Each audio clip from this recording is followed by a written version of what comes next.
Mom's makeup is the gateway drug to having a makeup addiction. Hi friends, hi. My name is Mia and this is my virtual vanity, a place where we both love makeup and we're quite critical of it. If you'd like to see more makeup, head on over to my Instagram where I post pretty looks, flat lays of the products that I'm enjoying and dank memes in the story. You know, I've not been wearing that much makeup with the quarantine going on. I just decided to give myself a breather. This break made me take a look at my collection, at my vanity, realize that I have a lot of shit, and subsequently made me think, how did we end up here? Where exactly did my love of makeup start? Can I pinpoint a certain moment? And it was very hard to pinpoint moments, but it was quite easy to pinpoint products that made me fall in love with a certain category. And I would like you guys to leave down in the comments below what products got you into a certain category of makeup, or what's the oldest thing that you remember using. Let's get started with a trip down memory lane. So foundation is a thing that I adapted the latest in my makeup routine. For a very long while, up until I was, I don't know, 22, 23, I didn't wear any foundation. Maybe a glowy primer, concealer, and then eye makeup. So I'm going to start with foundation. I think that the gateway drug for me for foundation was the Makeup Forever Water Blend, which I have on my face. I'm wearing the shade R250. Until then, I thought that every foundation was too high coverage, too powdery, too orange, didn't blend well enough, wasn't easy enough to use, had me use other tools to apply it, and you know, that wasn't what I wanted. I'm a sheer coverage bitch. I want my freckles and my natural skin tone to still shine through, because then I don't quite feel like myself. I think I went into Sephora set on getting a foundation. I had such ambition. I was like, I want to find the foundation for me. And the sales associates there recommended the Makeup Forever one, and it was love at first sight, because it's so watery, so sheer. It's just like a veil of color on your skin. It's truly perfect, and if I had to pick just one foundation to use the rest of my life, that would be it. I've experimented with other stuff since, but this is still king. The other items in this list, not so much. They have been dethroned, even though they were what got me started with makeup. I think one of the first things that every girl gets into makeup with is mascara. I used the same mascara, not the same tube, the same mascara for, oh gosh, all of high school, almost all of college. And that was the Avon Super Shock. Don't start yelling about MLMs in my comments. I know. Avon is very prevalent here, mostly because they're not aggressive with their marketing scheme. What they do is they give you like the brochure to distribute to your friends, and you don't have sale quotas or anything from what I've heard. And so every 14, 15-year-old in my high school that was like more of a popular girl, they would enter these programs that they would get the brochures and then distribute the brochures among their classmates.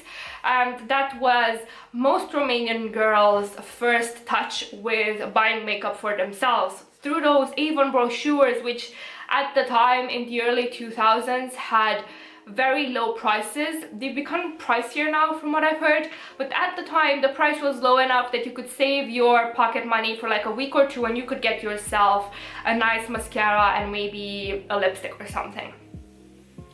So I started with that Avon Super Shock mascara, and I wore that to hell and back. It was my holy grail for so many years. Don't even remember how it made my lashes look. I know they say it gives you volume, but I don't think I even properly registered it.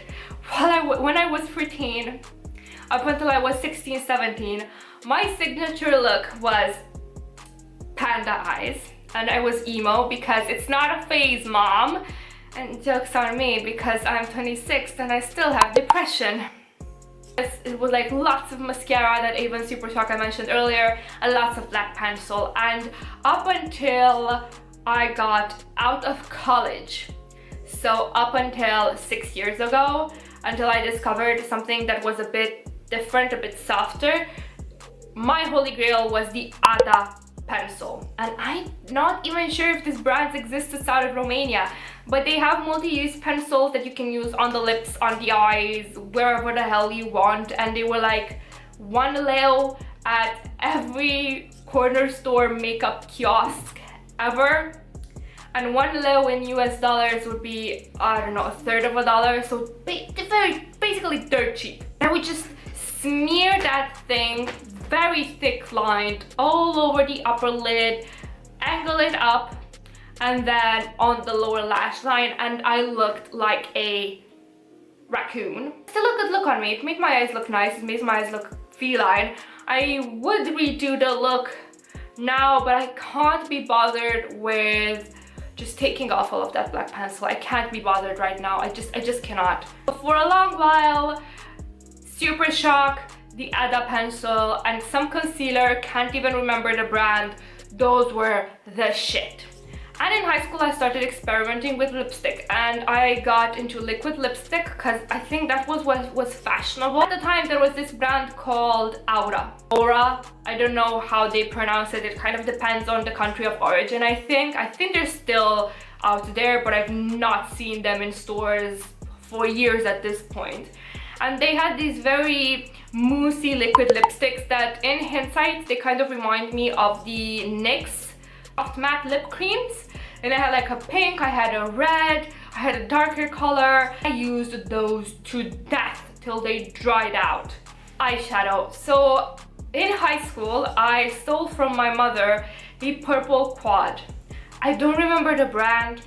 I've tried to search for it because I do remember how it looks. It was like a circular packaging, which was either a white or a clear, and it had like a top that this was like the quad sandwiched, right? And the top you could like slide it off. Just use the lighter purple all over the lid, or the white, the shimmery white all over the lid. If I wanted to feel fancy, I would, with my finger, I didn't use brushes at the time, I would apply the darker purple like this, and then the shimmery purple or the shimmery white. I was a fashion icon, what can I say? And then that black eyeliner all over, because of course. Afterwards, I had a 35 pan eyeshadow palette from Miss Rose, and I remember it had rows of colors from lights to dark, only mattes, and I had a lot of fun with that. I panned all of the brown shades because at the time I didn't do color except brown, pink, and purple. And then I discovered color after I got with my boyfriend. His sister came to visit.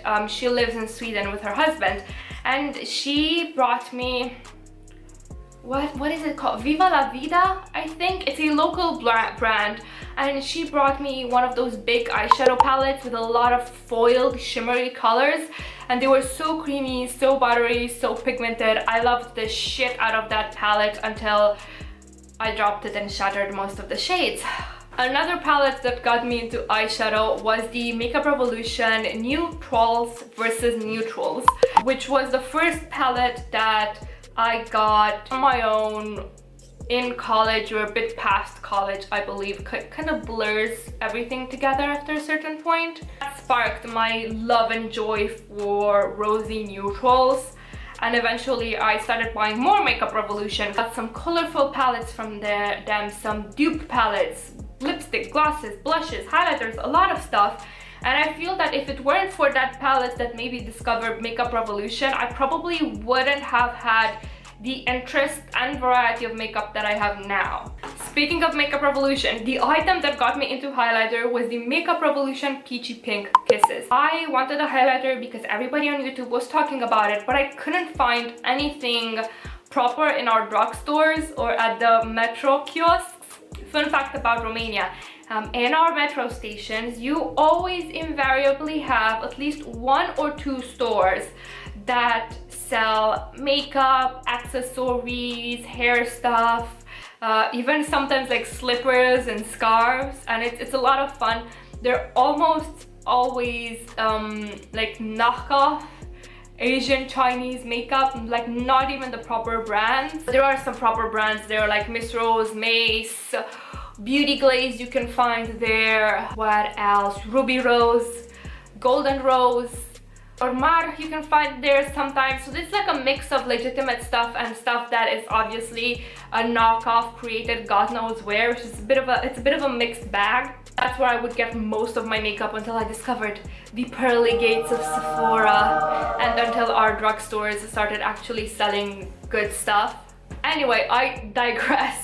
So I couldn't find any highlighters, and eventually I started ordering off the Makeup Revolution website and got one of these highlighters, which is like in the boxy heart packaging, and I was like, ooh, shiny! And that's how my lifelong addiction to highlighter started. I do still think that these are pretty good highlighters. The packaging was super boxy, so eventually when I found something that I liked more, I just decluttered it. But last but not least, what got me into blush? For years and years and years until college, I didn't wear any blush because not wearing any foundation and having quite ruddy cheeks as a child, I didn't feel that I had the need to. And eventually I discovered two things that made me get into blush. One was a Maze blush duo that had like a darker blush on one side and then a lighter blush on the other side. And what I would do is I would take my fluffy brush and I would put it in between the two shades and just rub it, yeah? And I would have half of the dark shade on top and then the lighter shade on the bottom, or vice versa, whatever, and I would apply it so that the darker shade was here and the lighter shade was there, and just blend it.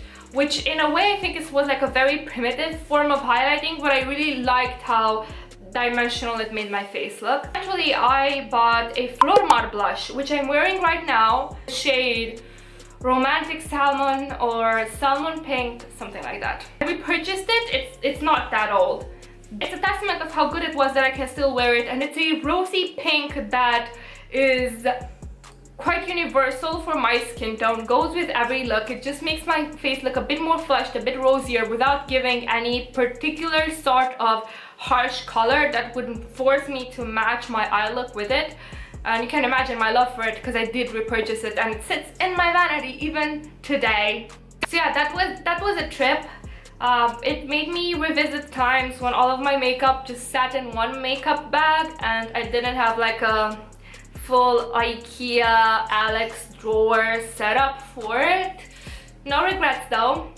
YOLO. Thank you guys so much for watching. Thank you guys for taking this trip down memory lane with me, and if you remember any of the stuff that actually got you into makeup, comment it down below. I would love to know it. Stay inside, wash your hands, and please don't forget to have a wonderful evening, a morning, second breakfast, third lunch, whatever it is where you're from. Bye!